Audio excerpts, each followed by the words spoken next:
Hi, Glenda. Hello, everybody.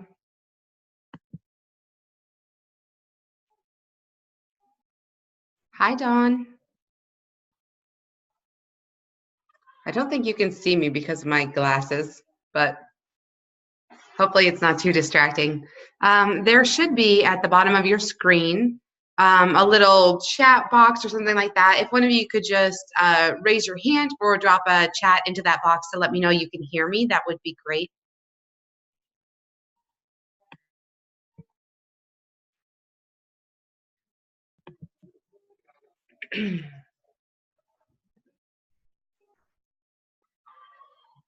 Thank you, Dawn. So we're just about a minute out from getting started, and I'm going to go ahead and try to get started on time so that you guys can have the rest of your evenings to yourselves. I am at home tonight, and I have 4 little boys, so if it gets loud, I apologize. If you guys have just a minute here, or I guess I should say you guys have just a minute here, if there's anything in particular that you would like to hear about tonight, feel free to drop a message into that chat box, and I will do my best to try to address it during the presentation. There goes my husband. Pants changed already. Okay, I'm going to take this to full screen. Here we go.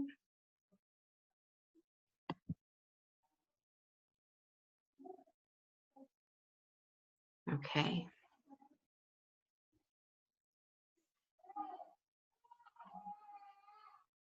Okay, guys. So we're right at 8 o'clock. I think I'm going to go ahead and, like I say, get things started for everybody. I'm going to lower this a little bit. Stop the wiggling around. There we go. So I'm going to drop into my screen share. Screen share. And actually, we'll go live on Facebook too if we can. I have to apologize because I wish I was more tech savvy than I actually am, but I sure try. And we'll get our screen share going. Desktop. Hi. Hold on, Daddy will be back in just a second, and then he will grab that for you, okay? Here we go.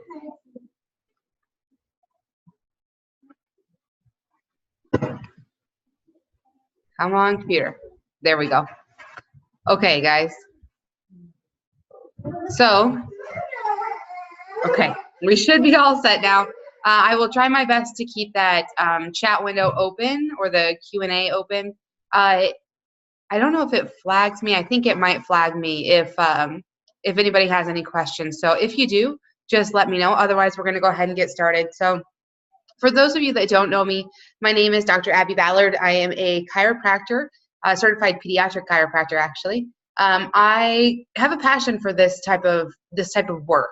So my focus in the office, first and foremost, is on pediatric care, specifically kids with neurodevelopmental disorders. So things like speech language delays, ADD, ADHD, kids that are on the spectrum or just generally have special needs. So that's really where my heart is in practice. The other thing that I do in the office that I love just because of the challenge of it is something called functional medicine. So after chiropractic school, I'm kind of an avid learner, so I've taken a good number of classes, but I'm going to take these off so you can actually see me. I have my certification in internal health. I am certified in acupuncture, although I don't really use it. I am now pediatric certified, and then I'm working towards that certification in functional medicine as well. And after I finish that up, I will qualify to become a board certified nutritionist, a board certified nutritionist. So like I say, this information is near and dear to my heart, and hopefully as we go through the presentation tonight, I'm going to keep the pace pretty quick. But if there's anything in particular that you have questions about, I will stop the recording and try to stick around for a few minutes after the fact to be sure that those questions are answered. So again, tonight's presentation is all about eating well. In fact, eating to thrive, not just survive, which is, I think, the mode that most of us are kind of stuck in. So as we go through the presentation tonight, click here. Oh, come on, presentation. I want you guys to know that really the reason that I do these presentations is for you. Whoever said that knowledge is power, I think was only half right. Knowledge without application is really pretty useless. So I'm hoping tonight to give you some little bits of wisdom, some pieces of information that you can take and start applying directly to your life tomorrow. So one of my goals for you is actually to kind of prep you to do something called a 30-day challenge, which we'll talk about here in just a minute. But currently, I really believe that humans are the sickest species on the planet, but we have to ask ourselves why. Is it just bad luck? Is it bad germs? Is it bad genes? What is it exactly that's making us so darn sick? And I have to say that it's my strong held belief that it's really just bad choices.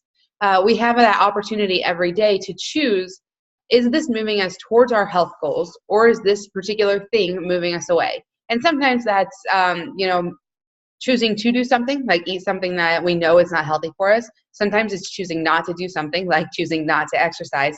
But ultimately, it comes down to those choices. And, what is life if it's not just a series of the consequences of our decisions? So ultimately, again, I hope to equip you with some tools to make better choices moving forward. So I want to help you be able to eat clean, move better, be happier. And a lot of that is going to start right here, making that choice. Do we pick up the donut? Do we pick up the apple? That old adage, an apple a day keeps the doctor away, is kind of ironically founded in fact, because apples do help to strengthen the gut. But anyway, we have to make that decision. Are we going to choose that poor diet? We're going to make those choices that ultimately lead towards that path for chronic diseases and chronic conditions, and ultimately to an early death? Or are we going to start to choose the things that move us more towards a longer life, and a longer life that's actually vibrant? That's what I want. I want longevity, but I also want quality of life. So one of my motivations for doing this presentation, and it's kind of twofold. I think all of my patients need this information. Everybody needs this information.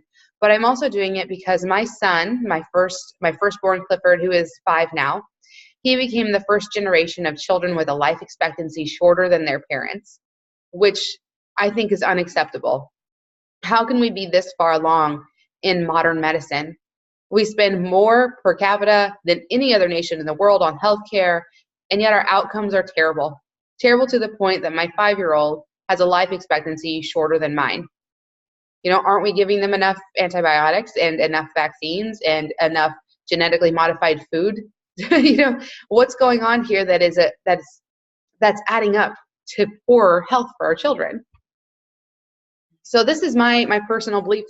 It's that it's toxicity in combination with deficiencies that ultimately lead to disease. So when we talk about toxicity, we have a few major detoxifying organs. We have our liver, which is the one we usually think of, but we also have our kidneys, our lungs, and our skin. So I can tell you, if you have a lot of breakouts, a lot of rashes, a lot of skin irritation, sensitive skin, we've got some underlying toxicity.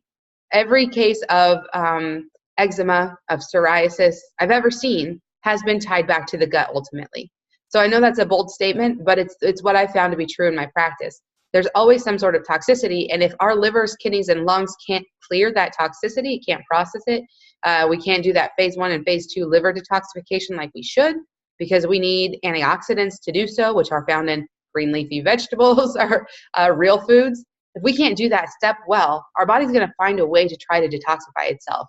Unfortunately, a lot of times, if it's a skin breakout, it's not the most attractive thing in the world. The other thing I think that we suffer a lot from is deficiencies. So like I just mentioned, we need those green leafy vegetables. We need nutrient-dense foods to provide the antioxidants for our liver to do its job. But we're using soils we do practice crop rotation, but as a Midwestern farmer's daughter, I can tell you, it's not ideal. We're still having to plow back in chemicals to try to make up for the nutrients that we're leaching from the soil by using only 2 or 3 or 4 crops, and 4 on the high end, in one particular plot of land, and then doing it over and over and over. My dad is 58 now, and he's been farming full-time as his career since he was 17. So that's 41 years of corn or soybeans. Is it corn or soybeans? Is it corn or soybeans? So we're growing foods that are deficient to begin with because our soils are deficient. And then we're spraying them with things like herbicides, pesticides, fungicides, which are our toxins. We're genetically modifying them so that they're less susceptible to pests. But ultimately, we don't ask ourselves, how is the human body going to handle that? So these things in combination, toxicity and then the inability to adapt to that toxicity, are really what I feel lead to disease. So I have a question for you guys to kind of start the night. Where do you feel like you're at on that health spectrum? If 0 is death and 10 is living at your fullest potential, are you just feeling okay? Are you there in that middle? I think a lot of us really are. What will move you closer to that 10? That's the next question.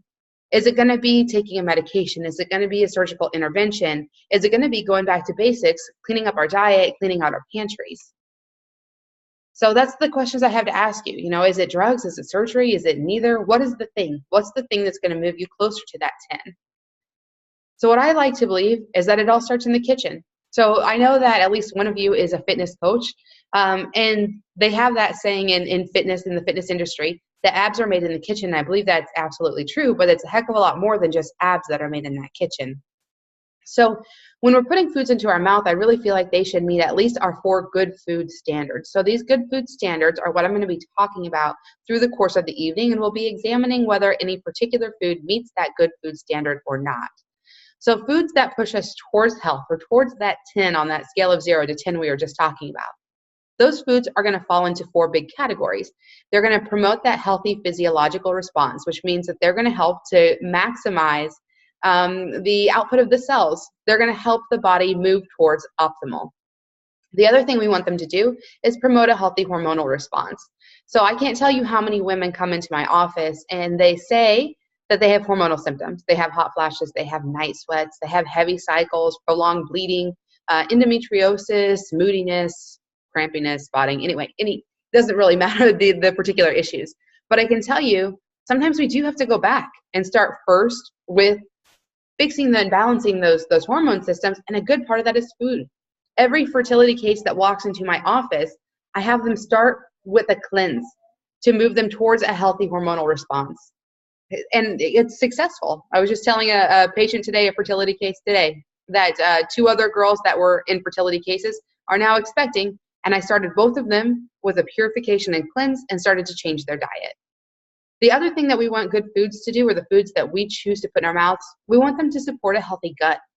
So we kind of underestimate or underappreciate the role of the gut in our health. We all think of the gut and we know what it does. It digests our food. It takes the foods from point A to point B for us, and hopefully along the way, it's absorbing our nutrients. But the fact of the matter is, the gut is responsible for like 80% of your immune system function. Immune system function, guys. Immune system function. And then it's also responsible for neurotransmitter production. So if we can't regulate our immune system well, and we can't stabilize our mood well, we end up in a whole host of different problems. There's a diagnosis called PANDAS, which is kind of a great example of the extreme of this, but that we have to support that healthy gut. We also need to, one of the reasons we have to support that gut is because the foods that we're eating are starting to damage the gut. And when that happens, it causes issues with number 4, our immune system function, by way of causing inflammation. So if we eat a food, we want it to support that immune system. We want it to minimize inflammation. If we do the opposite again, we'll start to mess up our gut and we'll start to mess up our neurotransmitter production. So as we jump back into this, I want you guys to, I know probably already some of you are thinking, what the heck am I supposed to be eating? And when it comes down to it, we want you eating food. It's not your fault if you tried a diet before and it didn't work. It didn't work for you. And I guess I shouldn't take away all of your culpability. In some ways, it is your fault. But I want you to know that we are genetically modifying our foods and we're manipulating them in a way that is not capable, and our nature is not capable of. And so we have these Franken foods, and they stimulate our body in a way that foods are not meant to. If you look at high fructose corn syrup, these things are multiple times sweeter than sugar, and sugar is plenty sweet. So we get these foods that have an influence on the body that is unexpected by the body. We're used to it now. It's kind of part and parcel for the standard American diet, which, by the way, they abbreviate SAD, which is appropriate. But the dieting issue, and I really do see it as an issue, is that when you set yourself within the confines of a diet, you typically have a beginning point and an end point. I'm going to eat well until I reach this goal. And ironically, what I see a lot of people do is once they reach that goal, they go out to dinner to celebrate, which I have to say I'm guilty of doing myself. But ultimately, we need to start to change our diet. If we want to start to change our diet, I'm going to kind of challenge you guys with giving it a good solid month, which I know that they say it takes 3 weeks to form a habit or this and that, but research shows us it's closer to 66 days. So 30 days is about half that. But 30 days, I can tell you, is a really good start. Most of the time, people start to notice around that 3rd week mark that they're really feeling good, and that's enough motivation to push you forward into that 4th week and then beyond. So at the end of a 30-day challenge, what I want people to do is appreciate the actual flavor in food. You know, when I started doing a ketogenic diet, I was surprised at how sweet strawberries tasted, because to me, they always seemed sour. But once I got some of that artificial sweetener out of my diet, then you can actually start to taste the flavors again. We also know that the pleasure and reward system right now is typically tied to like a sweet response. So in the end, if we can start to give you some whole foods, your body will start to tie that feeling of satiation with nutrient-dense foods as opposed to just the sweet and sugar response. Also, the big goal, hopefully we get you to the point where you don't feel like food is controlling you, but you are ultimately using healthy foods to fuel your brain and to fuel your body. So ultimately, again, if we talked about those 4 things, those 4 goals for a healthy food, number 2 is those healthy hormones. We have insulin, that's our storage hormone, leptin that tells us if we need to eat more, glucagon and cortisol, all of these things, they need to be in balance. And ultimately, sorry, I'm gonna drink real fast. When you eat a poor diet, you will move yourself out of this healthy hormone place and move yourself into those blood sugar crashes, those highs and lows. It will mess up your metabolism. It can mess up that stress hormone cortisol, which will impact your sleep. So there's a whole host of things that can happen just by making poor food choices. One thing I want to mention too, because like I said, I know we have a fitness coach on the line, so to speak, tonight, is that you can't out-exercise poor food choices. And I say that from experience. I've absolutely tried. When they say abs are made in the kitchen, I have to agree, but it's a lot more than abs. Like I say, we can make a healthy gut, which runs our immune system, runs our neurotransmitters. All of these things are also made in the kitchen. So really, the gut is kind of the heart of the matter. We know that the purpose of our digestive tract is to absorb the nutrients in food, but again, it plays a big role in your immune system function. So about 80% of that immune system function is generated by the gut, or is regulated, I should say, by the gut. So we're familiar with digestion. In the mouth, we start chewing. Our parotid gland releases enzymes. We pick up bacteria from the teeth and mouth. We swallow the food. It gets to our stomach. We start to release acids, more enzymes. We break it down into a semi-solid, that's called chyme. It's like, what's the consistency?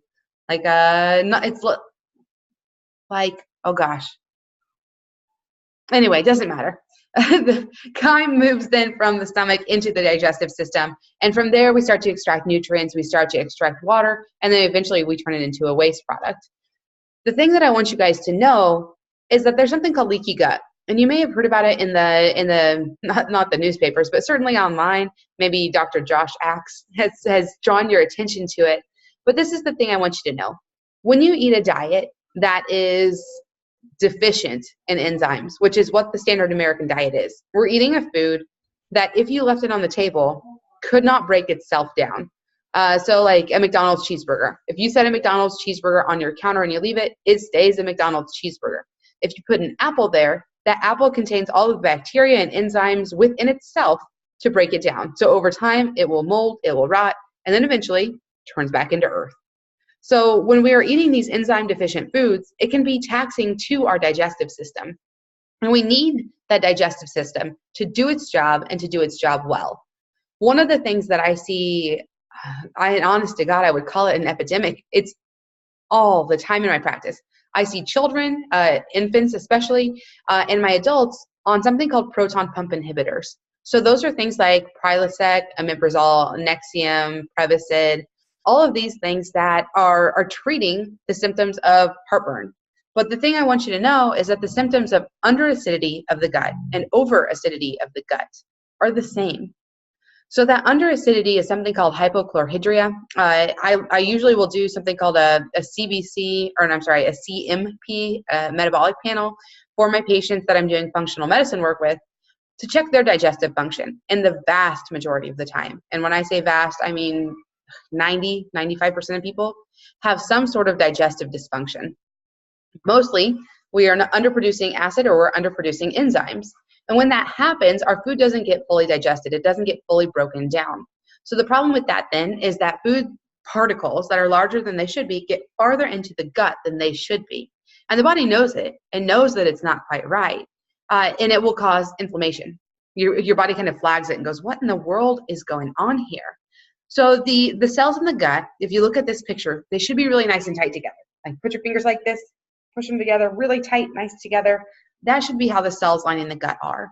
When there's chronic inflammation from poor dietary choices, from poorly digested food, what happens is it causes inflammation. And that inflammation will cause that gut lining to spread apart a little bit, little gaps. And so through those little gaps in the gut lining, we'll start to reabsorb toxins, we'll start to reabsorb bacteria, all of these things that shouldn't be in your bloodstream.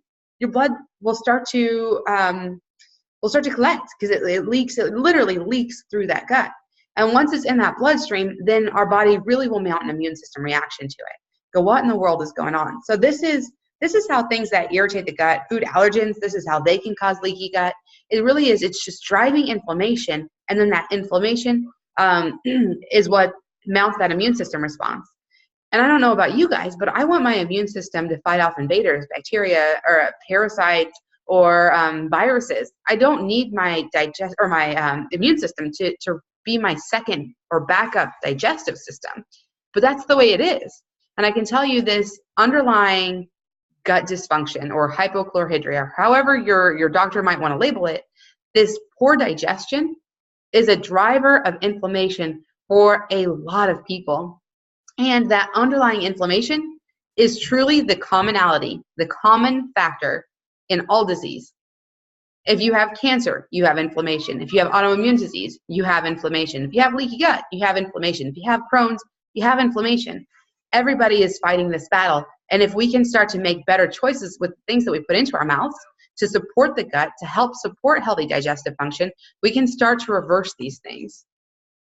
So one of the things that will also happen when our gut is disrupted is that we'll start to develop something called a dysbiosis, which some of you probably have heard at this point. But we have good bacteria within the gut, and our gut is composed of trillions of bacteria, but those bacteria do a lot of jobs for us. They do help us to digest our food. They do produce nutrients, and they keep harmful bacteria at bay. So one of the things that I see happening a lot, especially in the pediatric population, is that we're overusing antibiotics. For example, for ear infections, the vast majority of ear infections are viral. They're viral in nature. So treating it with an antibiotic is not really going to treat anything. That the Academy of Pediatricians, their official position on ear infections is to wait and watch. It's a wait and see approach. But I can tell you that's not what walks into my office. I see kids that have had amoxicillin so many times that amoxicillin doesn't work anymore. They're on Augmentin, or they're moving on to even stronger antibiotics. And those antibiotics, they don't pay attention to if this is a good bacteria or if this is a bad bacteria. All they see is this is a bacteria, and they wipe it out. One of the things that we are kind of discounting is the fact that bacteria don't live alone in our gut. They don't function alone in our gut. We also have friendly yeast cultures. So if you guys you might have heard of something called SIBO, which is small intestinal bacterial overgrowth. Now we're starting to see fungal issues as well. So really, the bacteria should live primarily in our large intestine, not in our small intestine. I'm sorry. Cliff. Hush. Sorry. But the bacteria really should populate our large intestine more. And whenever we have dysbiosis, when we start to see that our gut is disrupted by poor digestion or by antibiotics or something like that, we can sometimes get refluxing of bacteria back into that small intestine. So if you've ever taken a probiotic and your symptoms got worse, or you started to have a lot of like upper GI pain, kind of just below the rib cage, you may actually have some SIBO issues. So the goal is to balance that bacteria. We don't need you on antibiotics because then you might end up with something like SIFO, so that the bacteria are gone and the yeast overgrow, which causes a whole host of problems there. But you might just need some herbs that help to wipe out the bad while leaving the good behind. So the other thing that I've talked a lot about here is inflammation.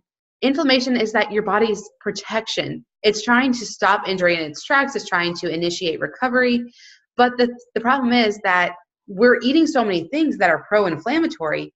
Our body's not just using inflammation as a healing process now. Our bodies are kind of in high alert. I have a family with a history of autoimmune disease. So I have three cousins that have MS and 2 aunts that have RA. So I have to ask myself, how much inflammation do I have? Do I have a genetic predisposition to it? Do I just have bad genes? Or is there something that I can do in my day-to-day life that's going to keep me from going down that autoimmune track by reducing and regulating my inflammation levels? So that's where I have to ask, what's food got to do with it? So I don't know how many of you are familiar with epigenetics versus standard genetics, but I have a lot of people that write off a particular condition, illness, ailment, what have you, by just saying, oh, my aunt had that, or my mom had that, or we have a family history of that. But I'm here to tell you, just having a family history, that means that you might be predisposed. But it absolutely does not mean that those genes will be turned on for you. What turns genes on and off is our lifestyle. So it's that nurture versus nature. When I was getting my pre-med degree, one of the studies that I read looked at identical twins, and they saw genetic differences in the twins based on lifestyle. Expression of genes was different for people who were, by all intents and purposes, identical. Gene expression was different based on lifestyle choices.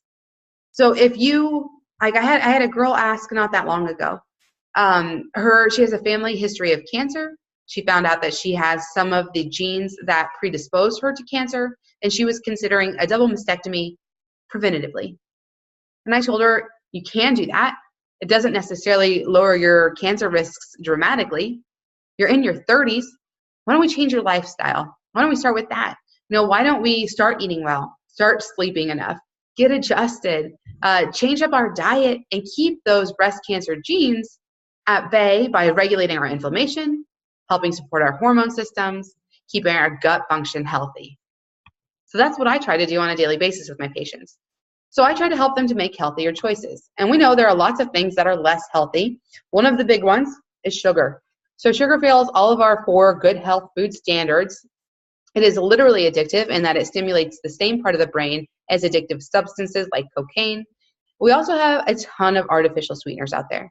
So the thing I want you guys to know about artificial sweeteners is that they're artificial because we don't have the enzymes it takes to break them down. That doesn't mean that those trillions of bacteria that I talked about that live within your gut don't. So when we feed some bacteria way more sugar and they're more hyperactive, that can contribute to that dysbiosis.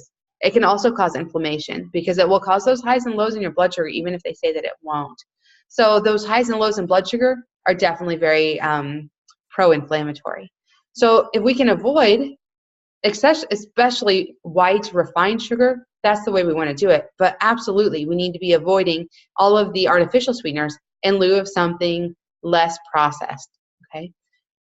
One of the things I want you guys to know too is that our sugar intake has increased dramatically. And I don't have the chart on here, but the one thing to know as well is that as our sugar intake has gone up dramatically, our fiber intake has dropped dramatically. Sometimes people will call fiber nature's antidote to sugar because it helps to slow sugar absorption. But ultimately, we've been eating far, far more sugar than we ever were before. We don't have that fiber to balance it like we do in naturally sweet things like, say, apples or grapes or in carrots or what have you. We have sugar coupled with fiber in fruits and vegetables. We don't have sugar coupled with fiber in a Snickers bar. But as that sugar intake has gone up and fiber intake has gone down, obesity rates have soared. So you can see this here on the chart. The other thing I want to talk to you guys about is alcohol. So I know that most of us are probably not heavy drinkers, especially if you bothered to hop onto a webinar like this tonight. But the thing to know, There are people that ask me sometimes about red wine, and it's become I don't even know what to say, how to word it. Culturally acceptable to joke about being a wine drinking mom or what have you. But red wine doesn't have all of the health benefits that people kind of tout. The resveratrol does good, but you can get resveratrol in a supplement, and that would do better for you because it doesn't have the sugars that alcohol does. It doesn't cause inflammation in the way that alcohol does, and it's not going to be addictive. I've never heard of anybody like pounding their resveratrol supplements like they do beer. So anyway, alcohol, if we can avoid it, that's the best way to do it. As we talk tonight, and I just talked about sugar. If you start to take sugar out of your diet, one of the ways that you're going to do that is by taking out some grains, and that's what we use to make beer. So essentially, beer is like liquid bread. So not great for you, especially not when you're trying to make healthier dietary choices. The other thing that we need to be cutting out of our diet is seed oils. So most industrial seed oils are like vegetable, canola, peanut. They're high in what are called omega-6 fatty acids, and those tend to be our inflammatory, our pro-inflammatory fatty acids. We need omega-3s to balance them. When we're high in omega-6s, that tends to cause inflammation. These cooking oils too, the omega-6s, they're the ones that you're going to get when you go out to eat and you order fast food. They typically are using peanut oil to fry it. But I want you guys to think too about a peanut, well, maybe not a peanut, but think about vegetables, like you have vegetable oil. When you pick up a vegetable, how greasy is that thing? It's not really. So in order to extract the oils, they're going through some chemical processing, and there's no way to fully extract all of the chemicals before they give that oil to you. So the problem too is that these fats that we're eating, these pro-inflammatory fats, they're in everything. We're starting to sneak them into any of the convenience foods that we possibly can. At the same time, we've taken out the fats that are healthier for us, like lard and butter, which my family switched back over to butter years ago, and it was a switch. We were used to using like the butter flavored margarine, and it's so funny because I was eating real butter and didn't think it tasted like butter.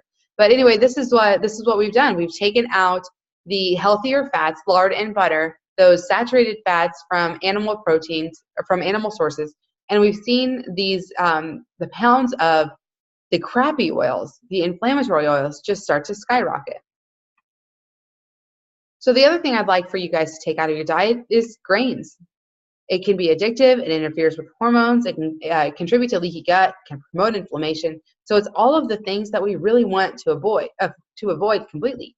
Gluten gets a lot of play in the press and online because people have started to realize that it is poorly digested and it does tend to promote inflammation and leaky gut.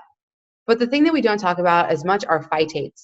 So if you think about a grain or any seed really, that seed is meant to be stable. It's supposed to hold on to its nutrients until the environment is kind, right? We want that seed to lay dormant until conditions are right for it to grow into a plant. So if we take that seed and we just grind it up, all of the nutrients inside that seed are kind of locked away by phytates. Phytates hold on to nutrients. They can cause malabsorption because what we need is that seed, again, to hold on to nutrients. When we go through the process of germination, where you actually sprout a seed, that's what releases the nutrients from the cell. So there is such thing as sprouted grain breads, and that's exactly what it is. They take the wheat berry, they sprout it, then they dry that back out.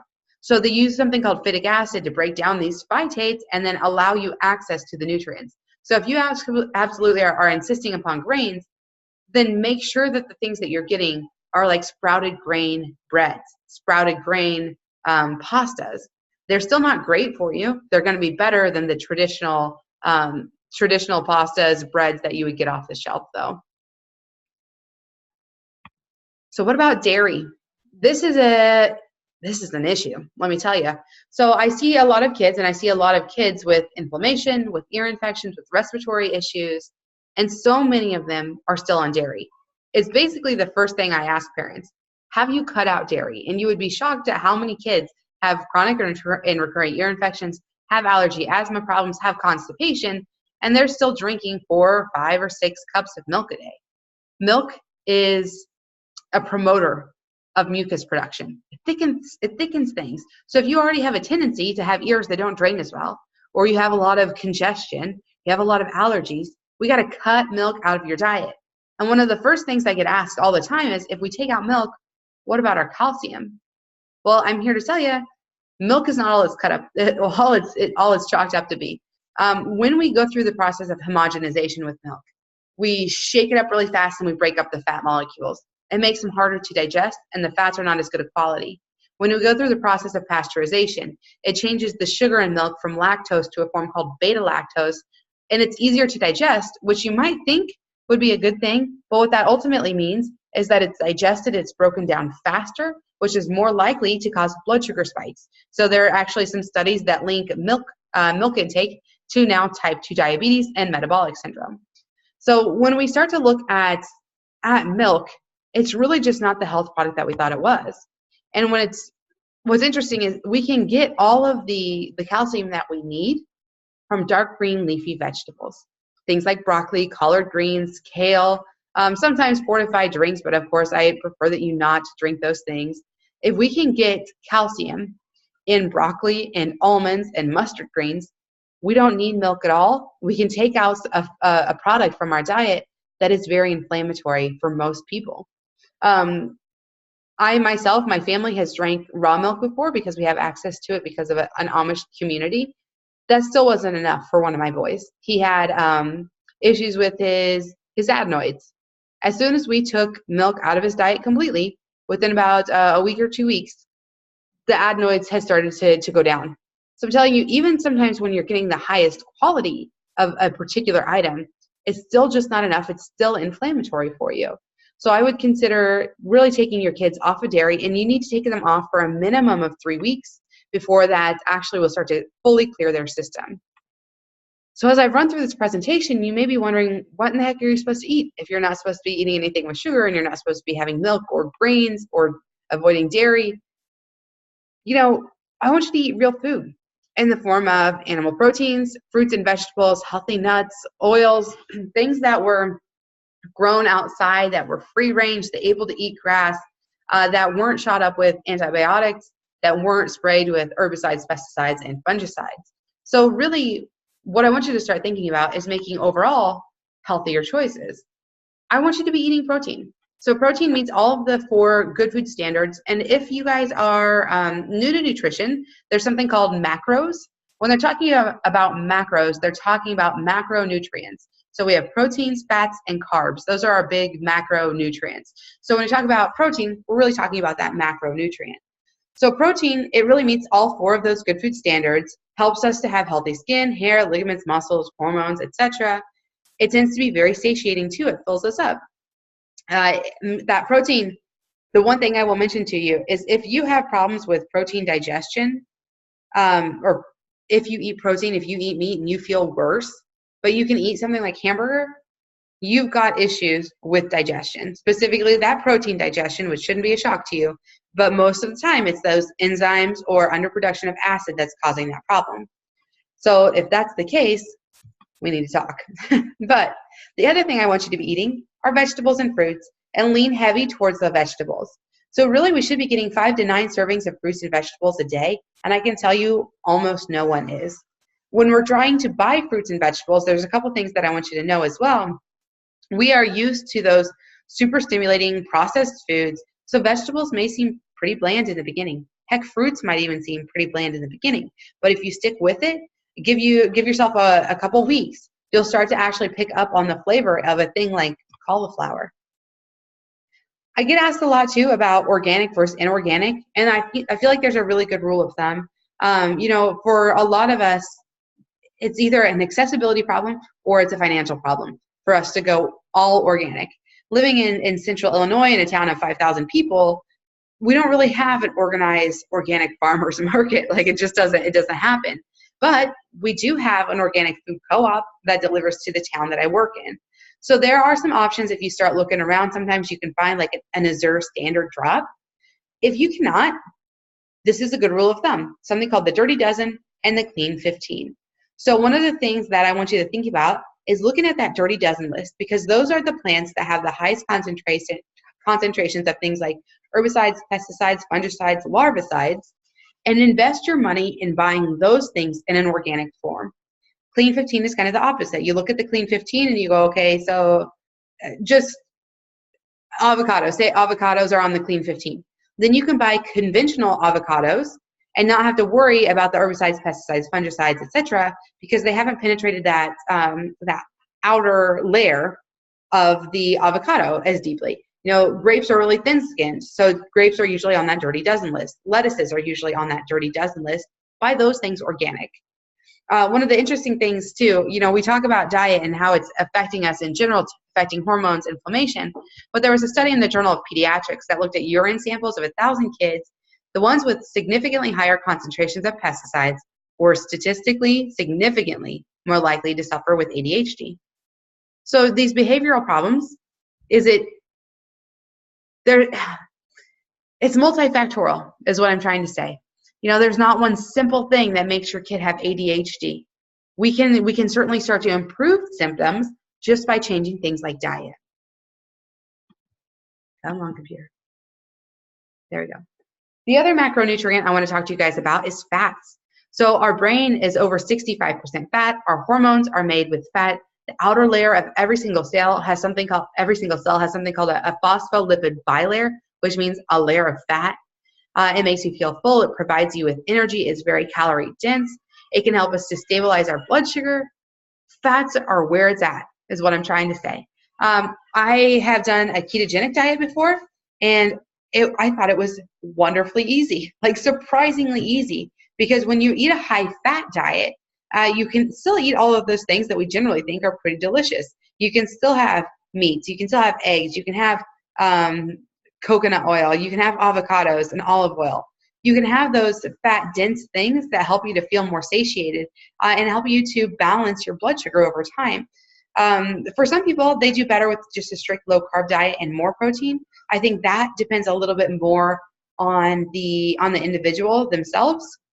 But ultimately, I really feel like more than half of our well, more than half. I would say probably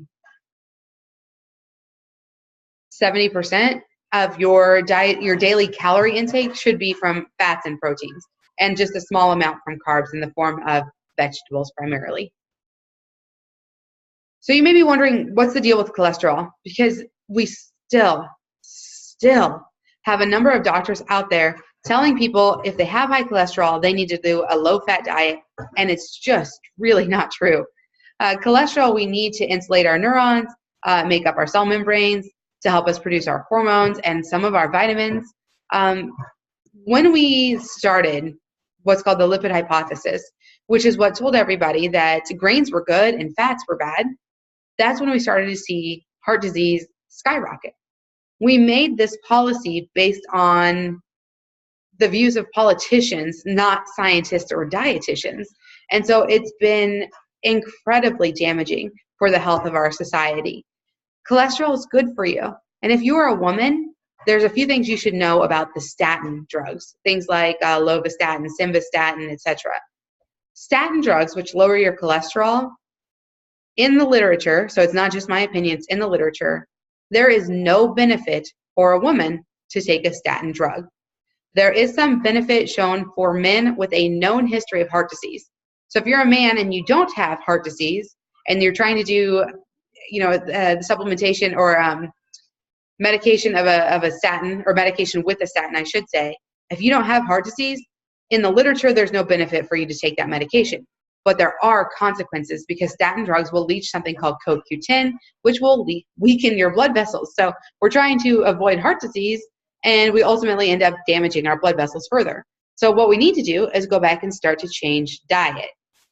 The other thing I want to mention to any ladies on this webinar tonight is that when you go through menopause, your cholesterol should raise 30 to 40 points. So if you have gone through, sorry, I just noticed this is up here. If you've gone through menopause and your cholesterol went up and then your doctor decided it was time to put you on a statin, that's just bad science. We need those extra hormones. Progesterone that your body produces is incredibly heart protective. So I would much rather you have slightly higher cholesterol and have all that natural progesterone than see you on a statin and an artificial progesterone like, say, Premarin. Those will do far more damage to your heart, your cardiovascular health, than a higher cholesterol diet and a overall higher cholesterol level. So here's just a little infographic for you guys. you can see in the 70s and 80s there, at the end of the 70s, early 80s, that's when we started the implementation of the low-fat guidelines based on something called the lipid hypothesis. And you can see over time, hi buddy, that our obesity rates have gone up and up and up. So this lipid hypothesis has really, it changed the way that doctors were prescribing. It changed the way we were recommending, but it really did nothing to change outcomes for us. So what I want you guys to do, instead of focusing on the things that you can't eat, I want you to start focusing on the things that you can. I don't want you counting calories or grams or blocks or points or what have you. I don't want you messing around with that. I just want this to be easy for you, implementable. It can be useful tools instead of going, I'm going to have to get out a book and I'm going to train myself that I can eat bad food for higher points and just eat less of it. What I want you doing is eating good foods and eating more of it until your body's actually satisfied. So don't just change the food on your plate, change the way that you're actually eating. So make sure you're getting in those 3 meals a day. If we want to try to, and I know there's some debate with ketogenic diet, but nonetheless, the vast majority of us need those 3 meals a day, to keep our blood sugar relatively steady. So start with breakfast, stop eating a few hours before bedtime. Easy stuff. We want to make sure that at each meal you have a protein source. That protein source should be about the size and thickness of your palm. That is 1 serving. So 1 to 2 palm-sized pieces each day with each of your meals. Put that protein in the middle of your plate, on the side of your plate, and then fill 2/3 of your plate with vegetables. Relatively easy. Like I said, look at that Dirty Dozen, look at that Clean 15 and see which vegetables you need to be buying organic, but fill that plate up with your vegetables. You can leave a little bit of space there, and that's where we'll start to put our fruits and our fats. So with fruit, like I said, if we want to be eating 5 to 9 servings of fruits and vegetables every day, think about having 4 of those at least be vegetables and 1 of fruit. And keep that fruit serving down to about the size of a fist. If you have a really large banana, it might be 2 servings of fruit right there. But if you are an individual that's suffering from sugar cravings or you're diabetic or that sort of thing, I would definitely recommend that you start to cut back or cut out that fruit first. Sorry, I don't know how to get to the chat menu here.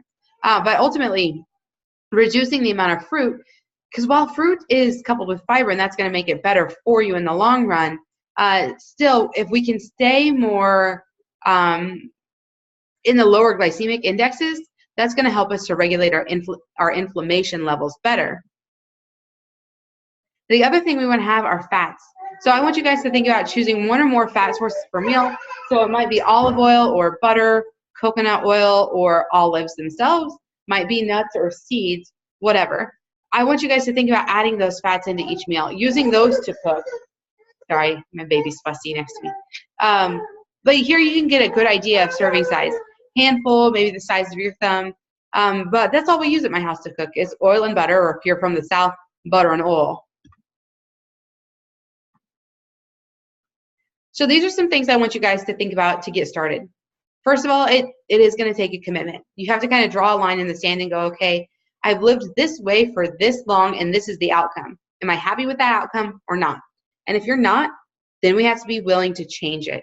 If you're going to get somewhere you've never been, you have to do some things that you've never done before.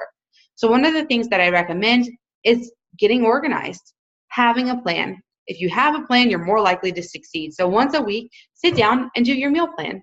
If you know that you're going to eat X, Y, and Z for dinner, you're less likely to stop on the way home and pick up a pizza. Now, when you go to actually do your shopping too, think about shopping the perimeter of the grocery store and avoiding the center. So think about what's on the outside of that grocery store, right? That's our produce section, our frozen fruits and vegetables. That's our meat cases and our dairy, which dairy's neither here nor there. You know, if you can handle dairy, handle it in small doses. But if you shop that perimeter, we stay away from all the pre-made, prepackaged food, or at least the majority of it, and we start making healthier food choices right off the bat. The other thing that I would encourage you to do is avoid some of the overwhelm and phase out the bad. So I know that I talked about, radically changing your diet for 30 days, but for some people that's not feasible, and I understand that. If you were to walk into your kitchen and wipe your cupboards bare, getting rid of all of your bad food, you might be spending a lot of money in replacing all of it. So use up what you've got and then make that concerted effort that next time you're going to buy better. So if you have white sugar at home and you might be in the process of holiday baking, use up that white sugar and then resign yourself to the fact that the next time you get sugar, it's not going to be standard white sugar. Maybe it's going to be Rapadura or Succanat or an organic cane juice, what have you. But buy a better quality item. The other thing that I encourage you guys to do, if you have an iPhone, there's an app called Think Dirty. Think Dirty. You can download it. You can scan your household products like cleaning products, body products, and it will rate them based on toxicity, how much of an allergic reaction people will have to them, how much it disrupts your hormones. I would encourage you to do that as well. Throw out anything that's rated an 8, 9, or 10 and start to replace those immediately. Anything that's like a 5, 6, 7, put it on your list. As soon as you use up what you've got, buy something healthier. Your pantry is the exact same way. Buy stuff healthier, phase out that bad. So I want you to really consider what it would look like if you were strict for 30 days. If you could radically alter that diet and then start to make habits that would lead you towards lasting dietary changes. Again, diets have an expiration date, but if we can start to make lifestyle changes, that's where the magic really is. If we can just say, I don't use canola oil anymore. I use coconut oil, or I use olive oil, or I use butter. And we just commit to making those changes and we stick with it. Over time we have a radically different diet, but it all starts with that first decision. Now, this is some things that we don't talk about a lot, but this is what to expect because it's not always rainbows and fairy tales and that kind of thing when you change your diet. Sometimes, especially if you had a pretty crappy diet, you may go through a week of yuck, just feeling bad. You might have that carb flu where you feel achy and you have a headache. Your body is trying to adapt to a lower set blood sugar, and it's not always pretty. As you move into the week 2, you might have some digestive distress. A lot of times my patients are telling me that they're digesting a little better, they have less bloating, etc. As we move into those second 2 weeks, that's really where we'll start to see things improved. Allergies are reducing, joints don't hurt as much, clothes are fitting better. That's the point I hope that everybody gets to. So when you think about that life beyond those first 30 days where you've made those efforts to change your diet, you've started shopping based on the Dirty Dozen, the Clean 15, you're shopping the perimeter, you're avoiding white flour and alcohol and processed sugars and artificial sugars, what will that look like? How can you start to reintroduce the things that you loved, like say maybe dairy? Start slow and start low. If you have taken dairy out of your diet for a full 30 days, and then you have, cereal and a glass of milk, and you have a bowl of ice cream, and you have a cheese stick, you might be feeling real miserable real fast. So like I say, introduce low and slow. So this is the thing that motivates me to do these presentations, because I really feel that health is not just about us as parents. Of course, we want to set the example, but health, I worry about our kids. Again, my boy is part of the first generation with a life expectancy shorter than his parents. And our autism rate is soaring, asthma's on the rise, ADHD is a huge issue.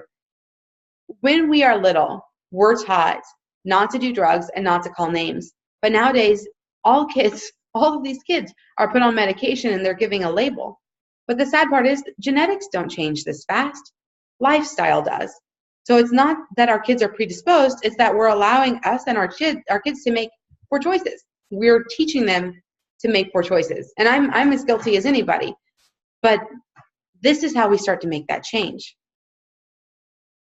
So when we look at health and wellness, and we look at the state of the American healthcare, we're taught that we should go to our medical doctor for a pill because pills make us healthy. But really, they don't. We're giving pills until the body either is able to come out of that health crisis or not. And if it's not, then we stay on those pills. But that's not what health and wellness are really about. It's definitely not what prevention is about. So I think we really need to start thinking about who we are relying on as sources of health in our country. What miracle pill is going to change those poor food choices, and what drugs are going to counter our sedentary lifestyle? I can tell you, we can't just supplement away a bad lifestyle. It doesn't work. I've tried it. My patients have tried it. So one of the things that I always encourage you guys to think about is, in addition to starting to make these dietary choices, maybe we need to be thinking about what else we can add into a healthy lifestyle. So as a chiropractor, I know that it's my job to help restore function, restore connection between the body and the brain. That brain is responsible for controlling and coordinating all of your life processes, and that will be output in function. If we're healthy, we have proper function, and our body will be in a state of ease. And then we will have health, and we will generally feel awesome. If there's that breakdown between the control of the body and the brain, if we're not getting good messages to the brain, if the brain is poorly communicating with the body, we have poor function, malfunction, causes dis-ease in the body, poor health or ill health, makes us feel crappy, guys. This is not where I want people to be. And it's especially not where I want my kids to be. Come on, computer. So we know that in a lot of cases, these things that we talked about today, the diet in particular, it contributes to something that we call in chiropractic the 3 T's, and the 3 T's contribute to something called subluxation, which is a fancy $10 word that you don't need to know about quite yet. But when we have that state of subluxation, that's what keeps our bodies and our brains from communicating well. So we have the cause there. That brain is not controlling the body as well as it should. Now, I understand that some people are so far down this path that a simple adjustment is not going to correct all of these things. But if we can start using that adjustment in combination with a healthier lifestyle, we can make tremendous changes for people. You know, I am trying my best in my community to change the outlook, to change the outcomes for my patients and for our kids. In fact, it's right on my door. My mission is to grow a healthier community, one family at a time. And I really feel it starts with things like this: getting out there, informing the public, letting them know what I know, helping you guys to put these things into action. And one of the things that I wanted to offer you tonight for taking the time to be with me, I do something in the office called a hair analysis, and it's really a cool test. So that hair analysis is relatively inexpensive. It costs $45. That's the lab fee. A hair analysis will actually show me your personal mineral levels. It shows me what you're made up of. So if I can look at your mineral levels based on how those minerals interact, I have an idea of how the body's functioning. So I look at calcium, magnesium, sodium, and potassium. We look at iron and manganese and zinc and copper and phosphorus, all of these things. So, for example, calcium and magnesium are generally thought of as contractors and relaxers of the muscular system, but functionally, they also work together to control your blood sugar handling. So if I do a hair analysis, I might see that you're really depleted in calcium and magnesium. So I know that we're not handling that blood sugar quite as well as we should be, and we're definitely not handling muscle contraction and relaxation as well as we should be. So the hair mineral analysis can give me a pretty good idea of what's going on for the individual, but it also helps me in combination typically with some blood work that you might have had. It helps me put together a plan to help you to say, okay, in your diet, you have some thyroid problems. What would be best for you are bell peppers and garlic because they're high in selenium. You need more Brazil nuts or whatever. We can actually start to tailor a diet for your specific body, give you the right supplements to help not just battle that toxicity, but restore deficiencies and move you towards health. So my special offer for you guys here tonight, that hair analysis, again, is $45. And then what I do is a consultation, and my consultation fees vary based on time. But what I'd like to do is offer you guys $20 off of a consultation if you should decide that you want to know, literally, what you're made up of. It's really a wonderful thing. I do it for a lot of my my pregnant moms, so I can custom tailor a prenatal for them. But anyway, that's my special offer for tonight. And I thank you guys so much again for your time and attention. I'm so glad you could be with me tonight. Next month in January, I'm going to be doing a perfect storm workshop where we talk about the development of, neurodevelopmental disorders. So things like speech delays, autism, ADHD. We'll also talk again about some other A's like allergies, asthmas. We'll talk about ear infections, etc. So we're going to be talking about that in January. In February, I'm going to be actually doing this presentation again. So if you know somebody that you feel would really benefit from the information, please let them know. Like my Facebook page, or you can go to, actually send us an email. It's info, at ballardfamilycairo.com. We'll make sure that you guys are added to our email list so that you can stay up to date on events around the office. Otherwise, I think I'm going to go ahead and stop the screen share and stop the recording, and then I'll open up to any questions. So thank you guys again. Hope you have a great night and a very happy holidays. Okay. I'm going to stop this recording.